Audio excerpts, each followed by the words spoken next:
Om Gam Ganapatye Namaha. Kaliyugada Kalpataru, the fifth delight, Shri Raghavendra Gurusarvabhauma, the bestowal of the Sannyasa Ashrama to Venkatanatha. The news that Shri Sudhindra would be granting sannyasa, that is renunciation to Shri Venkatanatha in the royal court spread everywhere, drawing thousands of poets, singers, scholars, and devotees of Dharma from the surrounding regions of Tanjavur.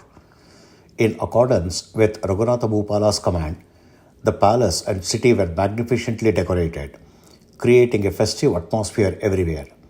The ruler of Tanjavur, having made all necessary arrangements for the coronation of his successor, eagerly awaited the arrival of Sri Sudhindra with all grandeur to welcome him. As soon as Sri Sudhindra procession arrived, he was greeted with due honor and accommodated in a splendid mansion. On the morning of Falguna Shuddha Padya, in the Shalivana Shaka 1453, that is 1621 CE, during the Dhurmati Samvatsara, an immense crowd gathered at Shri Matha to witness the sannyasa initiation ceremony. Thousands of scholars, religious leaders, learned brahmanas, city dignitaries, ministers, commanders, and political strategists, along with Maharaja Raghunatha Nayaka, the royal court priests, and other prominent figures occupied their designated seats. To the left and right of Sri Sudhindra Venkatanatha Acharya, Lakshmi Narsimhacharya, Ramachandra Acharya, and other close associates of the Sri Mata scholarly assembly were seated. Then, Sri Patangaravalu, Sri Sudhindra explained the command received in a dream from Sri Mool Raghupati Vedavyasa, stating that his beloved disciple, the great scholar, and the jewel of the Satvika lineage, Sri Venkatanatha Acharya, was to be appointed as a successor and be anointed as the ruler of Sri Madhvacharya's Vedanta empire. After this declaration, Sri Sudhindra placed two sacred fruits on a golden plate and called Sri Venkatanatha Acharya near him, granting him the Phalamantrakshata as a symbol of sannyasa initiation. At that moment, the Dundubi drums and auspicious instruments resounded, and the entire gathering chanted in joy, expressing their jubilation. Venkatanatha humbly submitted, "I accept the command of my Guru with reverence." Then Ramachandra Acharya read out the official declaration of succession and handed it over to Venkatanatha, thus concluding the ceremonial appointment. After everyone had departed, Sri Sudhindra made arrangements for all the essential components required for the sannyasa initiation ceremony. Four eminent scholars, well versed in Vedic knowledge, rituals, and traditional procedures, were designated for overseeing the initiation under the supervision of Ramachandra Acharya and Lakshmi Narsimhacharya. With the blessings and command of Sri Sudhindra they proceeded to the banks of the Kaveri river, where the royal attendants guarded the ceremonial hall, ensuring that no one unauthorized entered the sacred space. Under the leadership of Ramachandra Acharya, the ritualistic initiation into sannyasa commenced. Since understanding the concept of sannyasa and its various classifications is essential, its significance will now be elaborated in detail. The path of knowledge, Jnana Yoga, is the most suitable for sannyasa, that is renunciation. The scriptures affirm that a sannyasi is the most qualified to attain liberation, that is moksha, through knowledge and devotion to the Supreme Lord. Among the four stages of life, that is ashramas, brahmacharya, that is student life, grahastya, that is householder life, vanaprastha, that is hermit's life, and sannyasa, that is renounced life, sannyasa is considered the most exalted. The Shrutis declare, as soon as one develops detachment, one must renounce. Similarly, the Madhva states, when a person attains detachment, at that very moment he is qualified for sannyasa. The Bhagavata Tantra further elaborates, from Brahma down to a blade of grass, everything is impermanent and unsubstantial. Realizing this, one must renounce all worldly actions and take exclusive refuge in the Lotus feet of Lord Vishnu. Such a renunciant, that is sannyasi, is the most qualified for the supreme knowledge that leads to liberation. The great Dharmashastra authors such as Manu, Yajnavalkya, Angirasa, Yama, Vyasa, Parashara, Katyayana, Paulastya, and Bodhayana all have discussed the greatness of Sannyasa Ashrama and its various types. Similarly, Dharma texts like Dharma Sindhu, Nirnaya Sindhu, and Shmati Muktavali explain the principles of renunciation, the four stages leading to renunciation. 1. A person first enters brahmacharya, that is celibate student life. Then follows grahasthasya, that is householder's life, to fulfill duties like progeny. Later, he transitions into vanaprastha, that is hermit's life, preparing for renunciation. Finally, he renounces all attachment, that is sannyasa, abandons all possessions, and becomes a wandering ascetic. The four types of sannyasas: Kutichaka, Bahudaka, Hamsa, and Paramahamsa, the highest and most revered form. And Aitriya Shruti proclaims Paramahamsa sannyasa as a supreme and most authorized form of renunciation. The scriptural description of a Paramahamsa renunciate.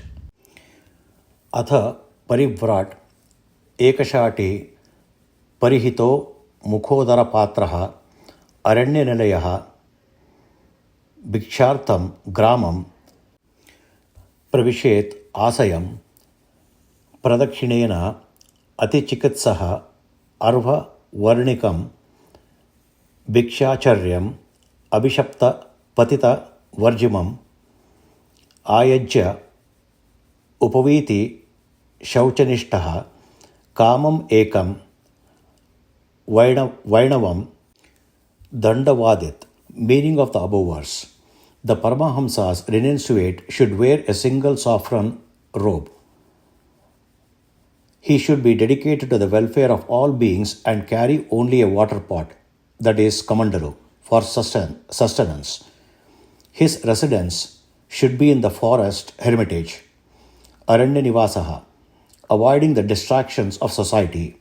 He may enter a village in the evening to beg for alms, moving in a circular route, that is pradakshina, without being selective about what he receives. He should not accept alms from the fallen or accursed individuals. The renunciate should abandon the sacred thread, that is yagnopavita, and be fully devoted to internal and external purity. He should carry only a single bamboo staff as a symbol of detachment. Thus, the Paramahamsa sannyasa is the highest and the purest form of renunciation, enabling a seeker to attain the ultimate truth, Brahmagnana, that is knowledge of the supreme reality, and liberation, that is moksha. A parivrajaka, that is wandering ascetic, must perform all rites and duties of the sannyasa ashrama with complete detachment, free from the notion of personal agency, and without any desire for personal gain. The scriptures instruct that all acts of renunciation should be performed as an offering to Bhagavan, recognizing him as the ultimate doer and controller of all actions. The sage Bodhayana describes the hallmarks of a Paramahamsa renunciant as follows: he carries only one staff, that is danda. He completely renounces all attachment. He does not retain a tuft of hair, that is shikha, or a sacred thread, that is yagnopavita. He wears only saffron robes. However, another Shruti, Vedic text, mentions that a Paramahamsa may carry a staff during acts such as deity worship, that is Deva Puja, philosophical debate, that is Vada, traveling to pilgrimage sites, that is Tirtha Yatra. This reference applies specifically to Tridandi sannyasis who follow a different tradition. two categories of Paramahamsas renunciants: ordinary Paramahamsas, who live without any worldly possessions or external signs of authority; Pitadipatis, spiritual heads of monastic lineages, who belong to an unbroken lineage of spiritual knowledge, that is, Jnana Parampara, originating from Sri Hamsanamaka Paramatma. The unique role of Pitadipatis: since they are exalted spiritual leaders, they are granted royal honors in accordance with the scriptures.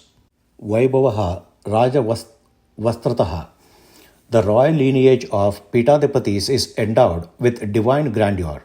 Thus, they are entitled to elephant processions, that is, Ambari, golden and silver thrones, Swarana Rajata Pita, ceremonial umbrellas, that is, Chatra, hand-held fans, that is, Chamara, royal palanquins, that is, Palaki, golden staff, Swarnadanda, musical ensembles, that is, Vadya Vaibhava.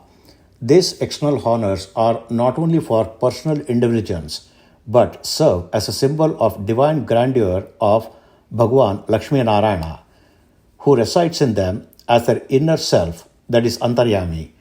The Hamsa Parampara was established for the well-being of the world, and thus such honors are rightfully conferred upon them. The consequences of misusing sannyasa. The scriptures strongly condemn those who adopt sannyasa for materialistic purpose instead of spiritual upliftment. Misusing the Paramahamsa Ashrama leads to great calamity. The Shrutis warn, Ekadandu Samashritya Jivanti Bahuvo Naraha Narakam Ghoramashritya Karma Tyagat Pantatite. That is, many people falsely assume the single staff, that is, danda of renunciation, while continuing to live worldly lives. Such pretenders fall into the dreadful hells due to their abandonment of true spiritual duties. Vairagyam vina jivanartham sannyasetu narakaha. If one takes sannyasa without true detachment, merely as a means of livelihood, he is destined for hell. Kashtadando dhruto ena sarvashri jnana varjitaha sayati narakan ghoran. One who holds a mere wooden staff, eats greedily, and is devoid of knowledge falls into the worst hells.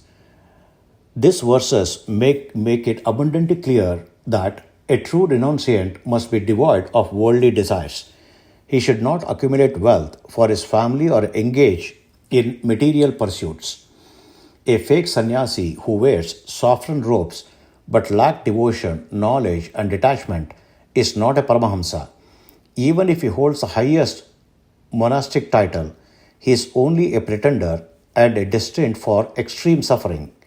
The true purpose of sannyasa, a legitimate renunciant must engage in contemplation of the Supreme, that is, Bhagavad Dhyana, preserve the Vedic wisdom through the teachings and discourses, that is, Pata and Pravachana, refute false philosophies and uphold the eternal Vedic truths, that is, Tattva Dharmopadesha, guide devotees through Guru Upadesha and spiritual discipline, that is, Mantra Mudra Dharana.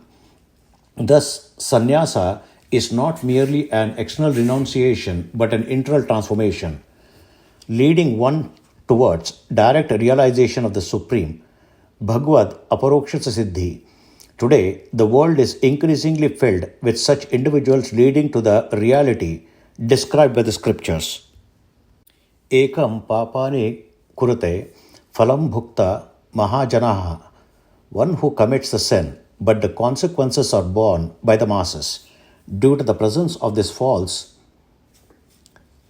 renunciates, true Paramahamsas are often disrespected, and this is an unfortunate reality for both the country and the sacred institutions they represent. However, Shri Venkatanatha was different. He initially rejected the idea of renunciation despite being offered great honor and status. He firmly stated, I have not yet attained detachment, that is Vairagya. I am still young. My wife is still young. My son's Upanayan has not yet been performed. I do not desire the Paramahamsa Ashrama. I do not wish to take sannyasa. Yet, Bhagavan himself, Vayudeva, and finally the goddess of knowledge, Vidyadevi, had to intervene, reminding him of his divine purpose of incarnation and instructing him that he must accept sannyasa for the welfare of the world. It is not only such great souls who are truly worthy of being Jagadgurus, that is, world teachers and saviors of the world. The grand initiation of Shri Venkatanatha into sannyasa, at last, in accordance with the authentic Madhva Parampara traditions, Sri Venkatanatha Acharya formally accepted by the Paramahamsa Ashrama. He donned the saffron robes. He took up the staff, that is danda, and a water vessel, kamandalu. Now, a truly renunciate, he seated himself in a golden palanquin arranged for his ceremonial processions to his Guru's presence. At this moment, he shone with radiance of the rising sun. A grand procession followed, accompanied by the recitation of his monastic titles, resonant musical instruments, Vadya Vaibhava, golden and silver staff bearers, Suvarna Rajata Danda Dharis, a vast assembly of Pandits, scholarly councils. Thus, with unparalleled grandeur, the newly initiated Yati, that is, ascetic, was escorted to the presence of his Guru, Srimad Sudhindra Tirtharu. Hari Om. Om Sri Krishnarpanamastu.